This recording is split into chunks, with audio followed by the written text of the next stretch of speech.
구글 알파고나 IBM의 AI, 왓슨 등 인공지능의 활약이 눈부신 세상입니다. 바둑 게임이라든지 의료 등 특정 분야가 아닌 인간 모든 영역에서 사람의 지능을 뛰어넘는 인공지능 가능할까요? 자, 인공지능 전문가인 연세대 컴퓨터과학과 조성배 교수와 함께 자세한 내용 알아보겠습니다. 안녕하세요. 네, 안녕하세요. 아무래도 우리는 인공지능 하면요, 알파고가 가장 먼저 떠오르거든요. 그런데 사실 우리 생활에 이미 인공지능이 많이 있지 않나요? 그렇죠. 인공지능은 한마디로 말하면 지능의 본질을 규명하고 이를 인공적으로 만드는 기술이라고 할 수 있는데요. 사실 지능 자체가 무엇을 말하는지 좀 모호하죠. 생각이라든가 감정, 창의력, 자의식 같은 것들이 지능의 속성이 되겠는데요. 어느 것도 막상 만들려고 보면 막막합니다. 예. 그래서 인공지능은 인간의 지능을 모방해서 특정한 문제를 푸는 기술이라고도 합니다. 네, 그러면 인공지능의 사례는 어떤 것들이 있나요? 네. 이렇게 보면 우리 주변에 사실 인공지능 사례가 많이 있다고 볼 수 있는데요. 로봇 청소기도 그렇고요. 요즘에 사실 대형 주차장 같은데 주차 관리하시는 분들 보기 어렵죠. 대부분은 자동차를 몰고 들어가면 카메라가 자동차가 있는 번호판 부분을 인식한다든가 그래서 주차 관리를 자동으로 하는 경우가 많은데 그런 것도 인공지능이라고 할 수 있겠습니다. 예. 지금까지 우리가 AI의 성능 향상에 놀라고 있는데 앞으로 4차 산업혁명을 맞아가지고 이보다 더 놀라운 기술들이 등장할 거 아니겠습니까? 네. 근데 인공지능의 아버지라고 불리는 존 메카시가 이렇게 얘기를 했습니다. 성공적인 인공지능이 만들어지고 나면 그걸 더는 인공지능이라 부르지 않는다. 이게 굉장히 철학적인 말 같기도 하고 어떤 의미를 담고 있을까요? 네, 그건 인공지능의 본질이라든가 정의를 하는데 좀 어렵다라고 하는 건데요. 예. 이게 시간이 지남에 따라서 사람들이 인공지능에 요구하는 기준이 높아진다는 거죠. 예전에는 시험 답안 채점하는 것이라든가 아니면 자동차 번호판 인식하는 거 이것도 충분히 인공지능이라고 생각을 했는데요. 예. 지금은 이게 너무나 당연해서 그거 성공했다고 인공지능이라고 부르지는 않죠. 애플 시리가 처음 나왔을 때 이렇게 생각해 보시면요. 스마트폰이 음성 인식을 해서 대화도 하고 또 원하는 서비스를 해주는 게 꽤 신기했는데 지금은 좀 시들해진 것 같고요. 그렇죠. 예, 한동안은 체스를 인간 챔피언보다 잘 두는 건 아마 대단한 인공지능이라서 지능의 대부분의 본질을 다 파악할 거라고 생각들 했는데 사실 막상 성공하고 나니까 이거 고성능 컴퓨터로 경우의 수를 빠르게 계산한 거 아니냐 이렇게 폄하되는 그런 것도 있었습니다. 예. 지금은 알파고가 다 아시다시피 대단한 인공지능이라고들 하고는 있는데요. 이게 어떻게 작동하는지 만일 모두가 알게 되면 그냥 컴퓨터 프로그램이지 이게 무슨 인공지능이야라고 할 가능성도 굉장히 큽니다. 지능하면 떠올리는 게 대부분은 인간인데요. 사실은 인공지능은 꼭 인간의 방식대로 작동하는 것은 아닙니다. 네, 그러니까 인간이 인공지능에 대해서 이제 보는 눈이 좀 높아지고 적응을 많이 해서 존 메카시 교수가 맞아요. 그런 말을 한 것처럼 볼 수 있겠네요. 그럼 이번 질문은 시청자 여러분들이 가장 많이 궁금해하고 또 두려워하는 부분일 것 같은데요. 과연 인공지능이 인간의 지능을 뛰어넘을 수 있을까요? 네, 그거 공상과학 영화 즐겨보시는 분들이 궁금해하는 질문일 것 같은데요.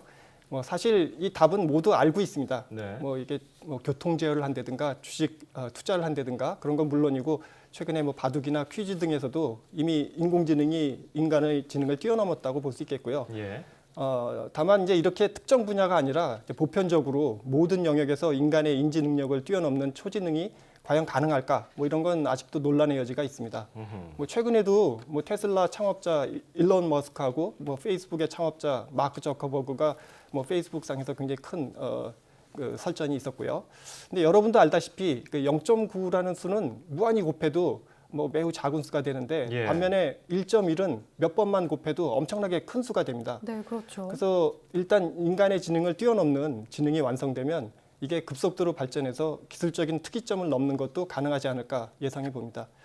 제 개인적인 생각으로는요, 인지 기능을 모방한 소프트웨어가 고성능 컴퓨터 하드웨어하고 또 대규모 데이터하고 어우러져서 마치 자의식이 있는 것처럼 보이는 그런 초지능도 가능하지 않을까 조심스럽게 예상해 봅니다.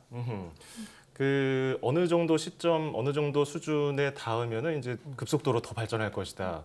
그게 한 언제 정도 될까요? 보통 2045년을 예측하시는 분도 있는데요. 45년. 정확하게 연도를 예측하는 건 좀 무리라고 생각은 되는데 네. 그게 그렇게 먼 미래라고 보이지 않습니다. 그렇군요. 우리가 지금 인공지능 AI라고 하는 것은 뭐 단순 계산, 뛰어난 뭐 예측 이런 것들을 하고 있는데 어느 정도 다 알고리즘에 따라서 움직이는 것들이잖아요. 그런데 진짜 인공지능으로 다가가려면은 사람의 감정을 이해하고 그에 따른 뭐 표현을 하는 게 아닌가 생각이 드는데 일본 소프트뱅크의 페퍼 그런 로봇도 어느 정도 감정을 표현하고 있지 않습니까? 로봇이 인간의 감정을 가지는 거 가능할까요? 예, 하여튼 뭐 감성도 지능에서 빼놓을 수 없는 속성이기 때문에 이걸 네. 모방하기 위한 연구가 활발합니다. 뭐 얼굴 영상에서부터 이 사람이 기쁜지 슬픈지 감성을 인식한다든지 또 SNS 문장에서부터 이게 긍정적인지 부정적인지를 자동으로 판별하는 인공지능은 뭐 거의 인간 수준에 육박하는 것들도 있고요. 예.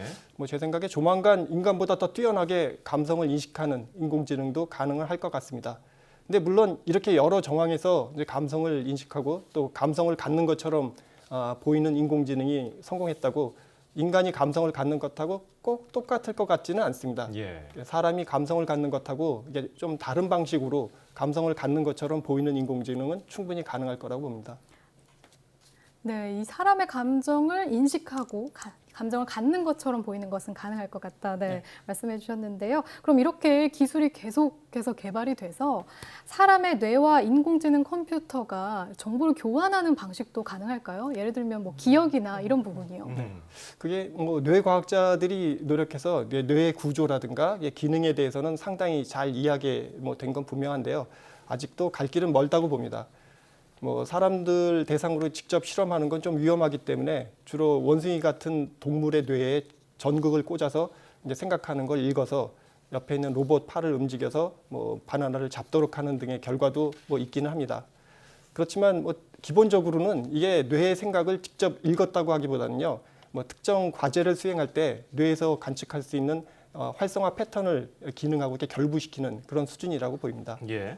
뭐 이런 것을 두뇌 기계 인터페이스, 뭐 BMI라고 해서 주로 이제 장애인 분들을 위해서 이제 생각할 때 활성화되는 두뇌의 패턴을 파악해서 뭐 휠체어를 자동으로 움직인다든가 아하. 또는 뭐 컴퓨터 자판에 문자를 입력하는 것, 뭐 그런 것들이 시도되고 있습니다. 굉장히 유용하겠네요. 네. 그래서 이게 뭐 계속해서 발전하면 뭐 두뇌의 정보를 컴퓨터에 업로드해서 기억이나 경험을 저장하는 것, 뭐 이런 것도 뭐 영화 트랜센던스 같은 것도 있었는데 예. 뭐 가능할 수도 있겠죠.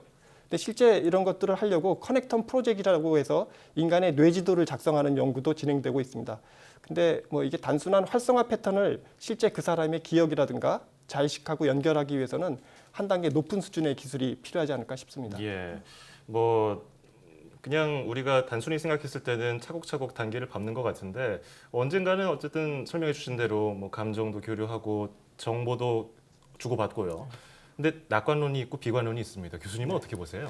네, 하여튼 뭐 최근 인공지능이 몇 가지 성공한 사례로부터 이제 뭐 예를 들면 불치병이라든가 에너지 문제 같은 뭐 인류의 아주 난제죠. 이런 걸 해결하는 유토피아를 그리기도 하고 또 한편에서는 뭐 사람의 일자리를 빼앗거나 뭐 인간의 통제권이 상실됐을 때 올 수 있는 뭐 디스토피아를 예상하는 것도 있습니다. 네. 근데 인공지능은 뭐 단순한 기술이 아니고요. 뭐 이게 경제, 사회, 뭐 법, 윤리 같은 것에도 영향을 미치는 아주 복잡한 기술이기 때문에 어느 쪽으로 됐든 뭐 우리 삶의 어떤 양상을 크게 변화시킬 것만은 분명할 것 같습니다. 이게 적절한 표현인지 모르겠는데요. 칼이 이게 사람한테 상해를 입히는 도구가 되는지 또는 뭐 요리를 하는데 유용한 또는 연필 깎는데 유용한 도구가 되는 건 결국 사용하는 사람에 달려 있는 거죠. 그래서 제 개인적으로는 뭐 인공지능이 그 생산성 향상이라든가 사회 문제를 해결하는 동반제로 사용돼서 인간의 삶의 질을 향상시키는 뭐 이런 새로운 세상을 만드는데 일조하리라고 전망합니다. 네, 저는 사실 조금 두려웠는데 결국엔 사람에게 달려있는 문제네요. 그렇습니다. 자, 이번 시간에는 인공지능에 대해서 알아봤고요. 얼마나 더 로봇과 인간이 가까워질 수 있는지 그 발전 흐름에 대해서도 알아봤습니다. 연세대 컴퓨터공학과 조성배 교수였습니다. 오늘 고맙습니다. 네, 감사합니다.